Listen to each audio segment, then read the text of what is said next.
Broiler যেহেতু খুব একটা লাভজনক বাণিজ্য করা, মানে এটা পোষা এবং বাণিজ্য করা যায়, কিন্তু তার সবচেয়ে বড় কথা কি, যে যেগুলো ভ্যাকসিন হয়, এই ভ্যাকসিনগুলো যেন ঠিকমতো দেওয়া হয়।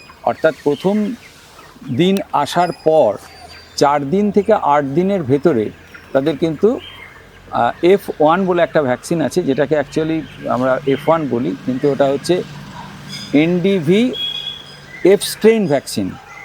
এটা নাকে অথবা চোখে দেওয়া হয়। এটা সাধারণত নাকে 1 ফোঁটা দিয়ে দেওয়া হয় অথবা চোখে 1 ফোঁটা করে দিয়ে দেওয়া হয়। এই ভ্যাকসিনটা করে দিতে হবে ওই ছোটো বয়সে করে দিতে হবে। এবং তারপরে এরই আরেকটা ভ্যাকসিন আছে এই ঠিক রানীক্ষেত রোগের জন্যই, আর একটা লাসোটা ভ্যাকসিন। এটা অন্ততপক্ষে ওই 13 থেকে 14 দিনের মাথায় আরেকবার রিপিট করে দিতে হয়। তারপরে 16 থেকে 18 দিনের ভেতরে একবার গাম্বড়ো করে দিতে হবে, গাম্বড়ো ভ্যাকসিনটা করে দিতে হবে। এই যে রোগগুলো বললাম, এই রোগগুলো কিন্তু আমাদের পশ্চিমবাংলার সমস্ত জায়গাতেই ছড়িয়ে গেছে।